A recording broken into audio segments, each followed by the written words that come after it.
ওয়াজে অনেক সময় দেখি যে আমরা একজনকে আরেকজনকে খুবই বিষেধাগার করছি, ব্যঙ্গ বিদ্রূপ করছি, পরনিন্দা পরচর্চা করছি, বা ওয়াজকেও এখন রাজনীতির মঞ্চ বানিয়ে ফেলা হচ্ছে। এটি ক্ষেত্রে আপনার মতামতটা কি? এই ক্ষেত্রে আমার সুস্পষ্ট কিছু কথা আছে। যেহেতু নির্বাচনী বছর, সম্ভাব্য ফেব্রুয়ারিতে যেহেতু ঘোষণা হয়ে গেছে নির্বাচন হবেই, তো এই বছর ওয়াজের সিজনে অনেক ঝামেলা হবে, এটা আমি আপনাদেরকে অগ্রিম বলি। যেমন ঝামেলার একটা কারণ বলি, একটা কারণ হলো বক্তাদেরকে শুধু বলা হয় যে হুজুর আপনার রাজনৈতিক কথা বলবেন না, কিন্তু ওই একই প্রোগ্রামে বিএনপির কিংবা তৎকালীন সময় আওয়ামী লীগের কিংবা এখন জামাতের বা বিভিন্ন দলের এমপি মনোনয়ন প্রত্যাশী বা প্রার্থী যারা, এরা কিন্তু সুস্পষ্ট রাজনৈতিক বক্তব্য দেয়, এমনকি ভোট চায়। তো আপনি একটা ইসলামিক প্রোগ্রামে গিয়ে ভোট চাইবেন কেন? দোয়া চাইতে পারেন যে আপনারা আমার জন্য দোয়া করেন, আপনারা আমার পাশে থাকেন। ভোট চাইতেছে, ওইটা সে রাজনীতি বলতেছে না। কিন্তু একজন আলেম যখন রাষ্ট্রের চিন্তায় তার বক্তব্যটা পেশ করতেছে, তখন বলতেছে হুজুর রাজনৈতিক বক্তব্য দেয়। তো একজন রাজনৈতিক ব্যক্তি ইসলামিক মাহফিলে গিয়ে ভোট চাইতে পারে, তো একজন রাষ্ট্রের নাগরিক হিসেবে একজন আলেম তার বক্তব্যটা সে কি চায় এটা কি সে বলতে পারবে না? মানে এই জায়গাটাই একটা সমস্যা। আরেকটা সমস্যা হলো বক্তাদেরও অনেকের রাজনৈতিক দল থাকে, সবচেয়ে বড় সমস্যা এটা। বক্তাদের রাজনৈতিক দল হওয়ার কারণে নির্দিষ্ট মানে ইসলামের জন্য, মানবতার জন্য বা জাতির জন্য কথা না বইলা, কাজ না কইরা নিজের দলীয় এজেন্ডা বাস্তবায়ন করার চেষ্টা করে। এই জায়গায় তখন হয় কি, যেমন বিএনপির তো আর বক্তা নাই, বিএনপি তো আর যেহেতু ইসলামিক দল না। জামাতে ইসলামিক অনেক বক্তা আছে, পপুলার বক্তা আছে। এখন যখন জামাতে ইসলামীর কোনো বক্তা জামাতের পক্ষে কথা বলে ফেলে, ওই মঞ্চে বিএনপির একজন থাকে, তো উনি কিন্তু বেটু দেয়, ঝগড়া লেগে যায়। তখন এটাকে দেখানো হয় যে ইসলাম এবং ইসলামের বিরুদ্ধে ঝগড়া, তো বাস্তবে হলো এটা হলো রাজনৈতিক ঝগড়া, বাস্তবতা। তো আপনি ওই জায়গায় আপনার দলকে কেন প্রমোট করতে? আপনি আপনার দলকে প্রমোট করার জন্য দলীয় একটা প্রোগ্রাম রাখেন, আপনি দলীয় প্রোগ্রামে গিয়ে বক্তব্য দেন।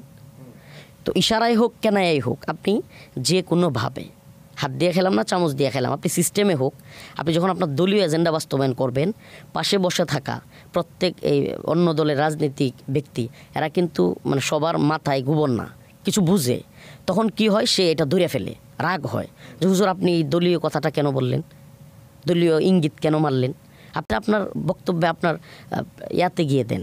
এই তখন একটা ঝগড়ার পরিবেশ থেকে বের হয়ে আসার উপায় কি? আফজল ভাই, আমি রিসেন্ট একটা কথা বলি। আমি এই যে কালকের 2 দিন আগের একটা আমার মাহফিলে আমার সামনে আমি বসা একবার রাজনৈতিক বক্তব্য দিতেছে, অমুক ভালো অমুক খারাপ, আমাদেরকে দেখবেন, আমরা এই করছি সেই করছি। আমি কিন্তু ক্ষিপ্ত হই, আমি অনেক সময় মাইক নিয়ে নিই, আমি বলি এই বন্ধ করেন। আমি এমনও করি, অনেক বড় নেতা, তবুও আমি কিন্তু দেই না এইগুলো বক্তব্য দিতে, এই জন্য প্রতি অনেকেই ক্ষুব্ধ হয়।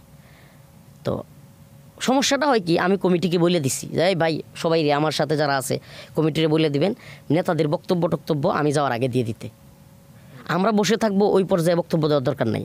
তখন উনি একটা উল্টা কথা বলবে, আমি থাকবো, ভিডিও হইতেছে, ক্যামেরা, সবাই বলবে যে অমুক নেতা এত কথা বললো, হুজুর কিছুই বললো না। আমাদের তো বলতে হয়, তখন ঝগড়া লাগে, তো আমি তো সহ্য করতে পারি না।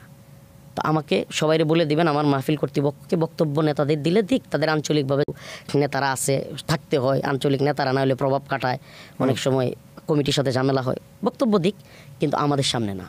আমরা আমাদের ওয়াজের বয়ান করব, নেতারা নেতাদের বক্তব্য দিবে এক এক সময়। কমিটি যেটা জানাইলো মানে ইন্টারেস্টিং এবং সবচেয়ে আশ্চর্যের বিষয়, কই হুজুর আপনারা না গেলে নেতারা বক্তব্য দিতে চায় না। কই কেন?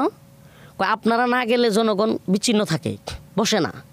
যখন আপনারা যান, মঞ্চে ওঠেন, সকল মানুষ আসে, তখন সে বক্তব্য দিয়ে মজা পায়, এবং এটার জন্য সে হাদিয়া দেয়, টাকা দেয়, প্রোগ্রামে মানে খরচ করে। এছাড়া তো দেখেন, তাইলে তো এটা কঠিন হয়ে গেল। কি কঠিন হয়ে গেল? যেটা আপনারা বলতেছেন যে ওয়াজ মাহফিলের এই সমস্যাগুলো কেন হুজুর, এই সমস্যাগুলো চলতেই থাকবে। কোনো জায়গায় একজন এরকম বাধা দিবে, আর অনেক মাহফিলে এই নিয়ে বিশুদ্ধার চলতে থাকবে। কিংবা মনে করেন এক মাহফিলে এক বক্তা একটু উল্টাপাল্টা বলছে, এটা নিয়ে অন্য দলের অন্যপন্থীরা এটা নিয়ে বলতে থাকবে। তো এই সমস্যাগুলো কমিটি চাইলে যে আমাদের আর্থিক সমস্যা হোক একটু, কিন্তু আমরা নেতাদের বক্তব্য এবং আলোচকদের বক্তব্য কখনোই